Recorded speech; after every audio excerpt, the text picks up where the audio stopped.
Hello and welcome back to this video where we are going to be looking at the SSH command.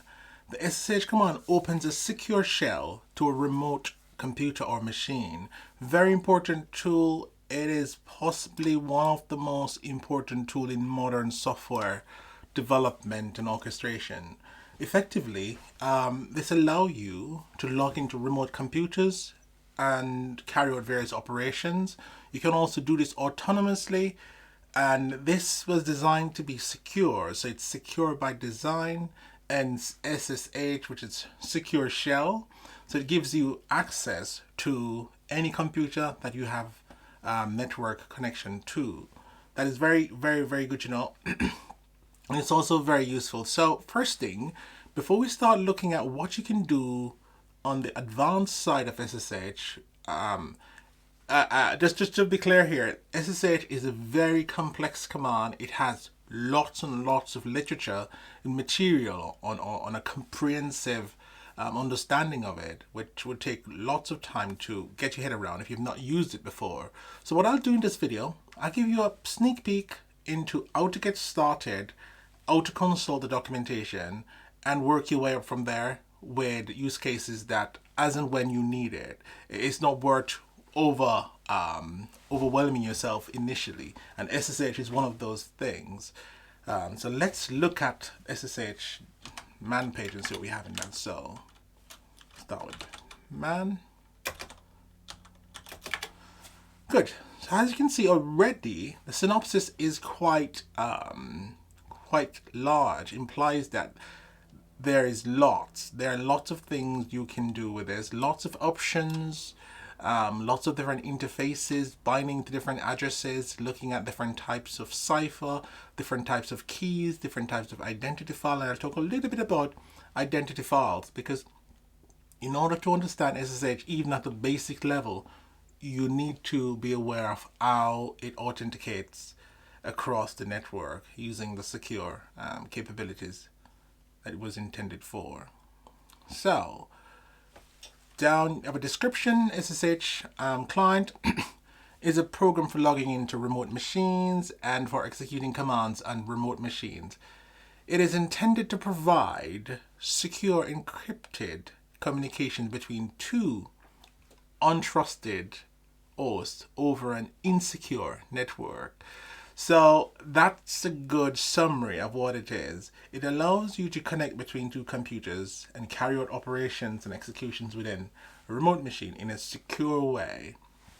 Because of that secure nature, lots of software orchestration tools use SSH as the vehicle, as a conduit to connect systems and transmit data, whether binary or any other types of data between systems, even at runtime. So let us look at SSH in action. So the basic thing you need to know about SSH is that SSH by default will require SSH keys. SSH keys are generated on your machine. In some cases, when you first install your operating system, your machine will do this for you under the hood. It will generate a pair of SSH keys for that machine in that time. In some cases, it will generate SSH keys on the first usage. So that varies across operating systems and flavors of Linux. But in this video, I will look at just showing you where on your system you'd find these SSH keys. And if you don't have these SSH keys, I might also touch on the tools that you'd use to generate the SSH keys. So for SSH to work in most Unix or Linux based systems, if you have a look at the root, if you go cd up to the root. So I'm in the home folder, my home folder. If I go pwd, you can see that I'm in my, starting from users, my home folder, and in this directory, you will usually find a folder called SSH that contains let me do that in long form so you can get all the goodness. So, oh, no, wrong. Not in front. Just need to have that here. Good, excellent. So now you can see we are at the home, and if we go cd into .ssh pwd, so you can see where that folder is. It's .ssh, the dot directory. It's usually invisible, usually hidden, but not invisible, but hidden from the regular command unless you pass a specific flag to your ls that we looked at in the first video of the series. We look at just listing hidden files, and this file is hidden for good reason. As you see, it contains your SSH keys, your authorization codes, and your known hosts and additional SSH key related things. So because your SSH keys, they need to be secure, and you need to keep those. If you look at one key point here, talk about secure. We also looked at previous video where we look at chown and so forth, change ownership, and looking at the permissions related to the files. These files are so secure that no one else across the system should be able to see or modify these files. If someone managed to copy your SSH keys, that's it. Your system is vulnerable. The system that you can connect to using SSH will become accessible by that candidate just by copying your keys and using your keys to connect to the machine on your behalf, which is one of the dangers of SSH. It's so powerful that in the wrong hands, they can get full access to your system. So that's it. So keys are stored in your .ssh directory, which is usually found in your own folder. However, you can configure your system to put this just about anywhere, but by default, there's a .ssh directory that you need to be mindful of. If you don't have that SSH directory by default, and you want to use SSH keys to connect, then you need to use the keygen. Is SSH keygen. So you have lots of SSH utility. You got SSH keygen, SSH agent, SSH copy ID, and SSH keyscan, and SSH add. All of these commands are to support the SSH command. I would, in a separate video, break out a series of videos just on SSH, but for this video, it's a high-level introduction. We look at the overall usage of SSH and maybe do a few small demos. But as you see, the SSH family has a list of tools, all prefix SSH, and they all support the experience and the capabilities of the SSH protocol and commands. Where, just to say, the SSH add it's a little bit more advanced. It allows you to add an SSH key to a specific session. SSH agent, SSH ID copy. You could copy your SSH authentication from different computers.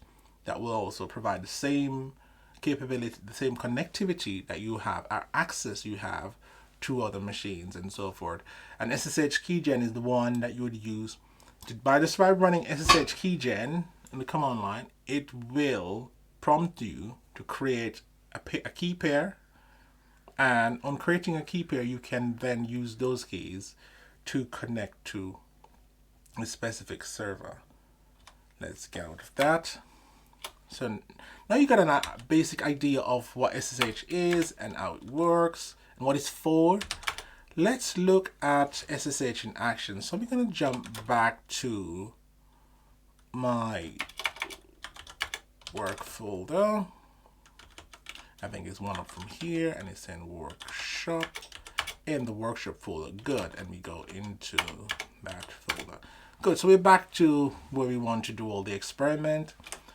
If for whatever reason you want to connect to a SSH server, The format is very straightforward. The most basic format is going to be SSH as the command, and go shine at, that's my name at, and then what follows the at sign is the server URL or IP address.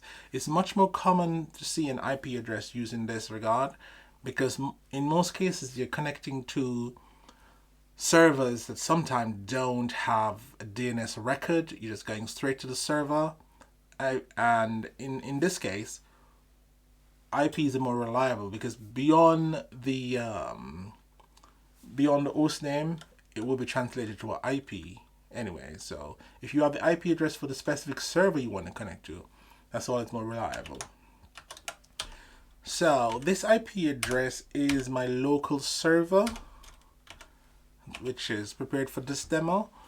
And if I do that, it seems like I'm now connected without any warning. So I'm connected to a local server that looks similar to the machine I'm on. And even though this is a local IP address, I want to make that very clear. But for this demo, you have to pretend that this was a remote address. The process would be absolutely the same. So this was seamless. It's just connected to that machine. And in that machine, I do have access to doing anything on that machine. I could list things. I could start. Let's view that file. View files. You could also delete files. You can do all kinds of things. So I'm on the machine as if I'm local. I'm in that shell, and that shell is remote. So that said, so if you want to escape, if I do exit, that will take me out, connections closed, and then back to the folder on the local machine that I'm working. So that's as easy as it is. All this work is under the hood. The reason why that was so seamless is because I already in advance configure my SSH keys. I've generated a pair of SSH keys, and I've also copied. So the SSH, just to be clear here, SSH key comes in two parts: a private key and a public key. And in that case, you normally copy your public key to the remote server that you want to connect to with SSH. If you don't have access to the server, usually a system admin person who operates and manages those systems would say, okay, can I have your public key? You would then carefully copy your public key with the right instruction, submit your public key to the person who manages those servers, system admin or likewise, and from then on, your private key will be able to connect to servers that your public key is configured on. And the public and private key have a relationship, asymmetric relationship. And that's a good branch of study if you want to look into encryption. And SSH is a really good example of that. So because of that, it's seamless, it goes across. But in many cases, if you don't have public and private key pair set up, you can still connect to that server using a password, username and password. So in that remote server, you would have your username and password. For example, if I go back to that, in this case, this is my username, and then you'd have my server address in the form of an IP address. And then on entering this, if you don't have public keys or private keys set up to authenticate on that machine, you'll be prompted to enter the password, your password of that remote machine. You'd log in that case, and voila, you would be in the system and you would be able to carry out all the operations you intended. So that, in a nutshell, is how the SSH works at a high level. Until you start using it and getting more in with the documentation and having certain requirements, you will learn more by looking at the man page in that regard. So now I am back to my local machine. So one more thing I can demonstrate to you. So bear in mind, in theory, I've got a SSH keys set up across the machine. We can maybe look at how I would execute a command on the remote machine and see what that looks like. So it's very similar to what we have, except at the end, if I do a string and I say ls minus l, now what this is good, this is the power of SSH now. So this is going to log into that machine and run this command and possibly output the result. And in some cases it will close the connection or it will keep the connection. Let's see what happened in this case. Exactly. So it simply went to that machine, print out, execute the command I put in that string at the end, and also return to me all the result. So this is quite a bit of a hack.